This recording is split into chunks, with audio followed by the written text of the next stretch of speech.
Captain புகழ் ஓங்குக. இயன்றதை செய்வோம் இல்லாதவர்க்கே. வாழ்க அந்நியார், வளர்க தேசிய முற்போக்கு திராவிடக் கழகம். பத்மபூஷன் கேப்டன் அவர்கள் கடந்த டிசம்பர் மாதம் 28ஆம் தேதி மண்ணுலகை விட்டு பிரிந்தாலும் மக்கள் மனதிலே வாழ்ந்து கொண்டிருக்கின்ற ஒப்பற்ற நேர்மையான தலைவரனுடைய பிறந்தநாள் வருகிற ஆகஸ்ட் 25ஆம் தேதி நடக்க இருக்கின்றது. அவருடைய பிறந்த நாளை நாங்கள் எப்பொழுதுமே வருடம் அவர் உயிருடன் இருந்த காலத்திலே வறுமை ஒழிப்பு தினமாக கொண்டாடி கொண்டிருந்தோம். தலைவர் மக்களை விட்டு பிரிந்தாலும் என்றும் மக்கள் மனதிலே வாழ்ந்து கொண்டிருக்கின்ற நிரந்தர தலைவராக இன்றைய தினம் மனித கடவுளாக மாறியிருக்கின்ற கேப்டன் அவர்களுடைய பிறந்த நாள் கோவை மாநகர மாவட்ட கழகத்தினுடைய செயலாளர் சிங்கே கே சந்துரு ஆகிய என்னுடைய தலைமையிலே கோவை மாநகர மாவட்டம் முழுவதும் இருக்கின்ற 41 வார்டு, 2 ஒன்றியம், 7 பேரூராட்சி ஊராட்சிகளிலே அனைத்து பகுதிகளிலுமே கொடியேற்றி மக்களுக்கு அன்னதானம் வழங்கும் நிகழ்ச்சியானது நடக்க இருக்கின்றது.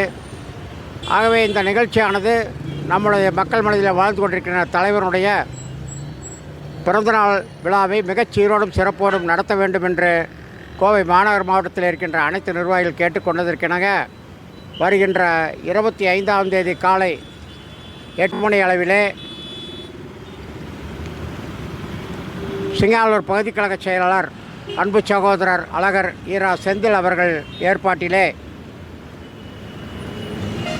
54வது வட்டக்கழக செயலாளர் செல்வராஜ், 58வது வட்டக்கழக செயலாளர் அண்ணாதுரை, 57வது வட்டச் செயலாளர் மாயக்கண்ணன், 58வது வார்டு பொறுப்பாளர் ரியல் ஹாசன் ஆகியோருடைய ஏற்பாட்டிலே சிங்காலூர் நெல்லிக்கோடம்பாளையம் பகுதியில் இருக்கின்ற சிங்கை பகுதியிலே புரட்சி தீப கொடியேற்றி மக்கள் அனைவருக்கும் அன்னதானம் வழங்கும் நிகழ்ச்சியானது ஏற்பாடு காலை 8:30 மணி அளவிலே பீளமேடு பகுதிக் கழகத்தினுடைய செயலாளர் பன்னீர்செல்வம் அவர்கள் ஏற்பாட்டில் தெங்களூர் மாரியம்மன் கோயில் அருகிலே நிர்வாகிகளுக்கு உணவு வழங்கி 50வது வட்டக்கழகத்தின் சார்பாக கொடியேற்றி புரட்சி தீப கொடியேற்றி அன்னதானம் வழங்கும் நிகழ்ச்சி நடைபெற இருக்கின்றது.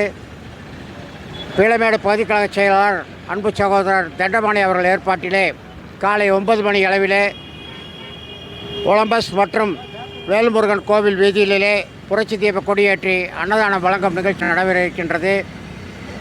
ஞாயிறு காலை 9:30 மணி அளவிலே மாவட்ட தொழிற்சங்க செயலாளர் அன்பு சகோதரர் வடிவேல் மற்றும் நிர்வாகிகள் ஏற்பாட்டிலே கோவை நிகழ்ச்சி நடைபெற இருக்கின்றது. காலை 10 மணி அளவிலே குடைமுத்தூர் பகுதிக் கழக செயலாளர் எஸ் மணிகண்டன் அவர்கள் ஏற்பாட்டிலே குடைமுத்தூர் பகுதிக் கழக கண்ணன் டிபார்ட்மெண்ட் ஸ்டோர் அருகிலே புரட்சி தீப கொடியேற்றி அன்னதானம் வழங்கும் நிகழ்ச்சி நடைபெற இருக்கின்றது. அந்த நிகழ்ச்சியை தொண்டாமுத்தூர் தெற்கு ஒன்றியத்தினுடைய அவைத்தலைவர் தண்டபாணி அவர்கள் ஏற்பாடு செய்திருக்கின்றார். மற்றும் அந்த பகுதியிலே புரட்சி தீப கொடியேற்று விழா நடைபெற இருக்கின்றது.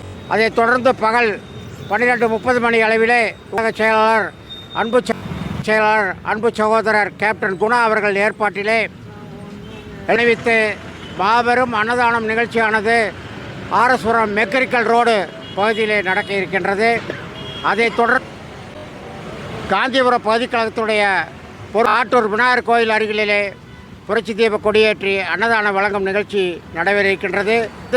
பீளமேடு பகுதிக் கழக செயலாளர் அன்பு சகோதரர் அவர்கள் ஏற்பாடுமே கோவை மாநகர மாவட்ட கழகத்தில் இருக்கின்ற நிர்வாகிகள் மட்டுமல்லாமல் கேப்டன் மன்றம், இளைஞர் அணி, மாணவர் அணி, மகளிர் அணி, தொண்டர் அணி, சமூக வலைதள அணி, வழக்கறிஞர் அணி, வர்த்தகர் அணி, மாவட்ட தொழிற்சங்கம் ஆகிய அனைத்து நிர்வாகிகளும் சேர்ந்து கேப்டனுடைய பிறந்த நாளை வறுமை என்று எத்தனையோ பட்டங்கள் இருந்தால் இன்று மக்கள் மனதிலே அன்னதான பிரபு என்கிற ஒரு மாபெரும் பட்டத்தை பெற்றிருக்கின்ற காரணத்தினால் கோவையில் இருக்கின்ற கோவை மாநகர மாவட்டம் முழுவதும் அனைத்து பகுதியிலும் ஒன்றியங்களிலும் வார்டுகளிலும் அன்னதான நிகழ்ச்சி நடக்க இருக்கின்றது. பகுதியிலும் ஒன்றியங்களிலும் வார்டுகளிலும் அன்னதான நிகழ்ச்சி நடக்க இருக்கின்றது என்பதை கோவை மாநகர மாவட்ட கழக செயலாளர் சிங்கே கே சந்துரு என்கிற முறையில் தெரிவித்துக் கொள்கிறேன்.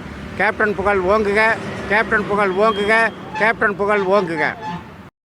பிறந்த நாள் நிகழ்ச்சிகள் முடிந்ததற்கு பின்னால் வருகிற செப்டம்பர் மாதம் 14 மற்றும் 15 ஆகிய தேதிகளிலே இளைஞர்களின் எழுச்சி நாயகன் இளைய கேப்டன் விஜய் பிரபாகரன் அவர்கள் கோவை வர இருக்கின்றார்கள்.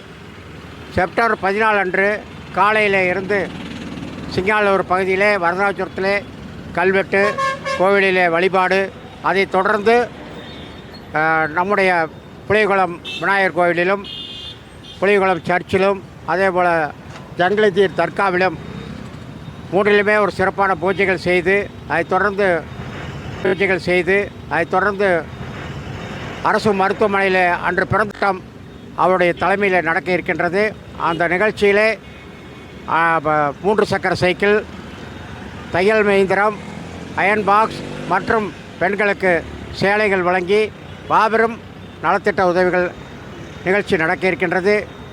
அதைத் தொடர்ந்து அடுத்த நாள் காலை பேரூரில் தேவர் திருமண மண்டபத்திலே மாநில தலைமை செயற்குழு உறுப்பினர் கருப்புத்துறை அவர்களின் மகள் திருமணத்திலும், அதேபோல் மாலை நம்முடைய காந்திபுரம் பகுதி கழக செயலாளர் அன்பு சகோதரர் செந்தில் அவர்களினுடைய திருமண நிகழ்ச்சி ஆகியவற்றில் விஜய் பிரபாகரன் அவர்கள் கலந்து கொண்டு சிறப்புரையாற்ற இருக்கின்றார்கள்.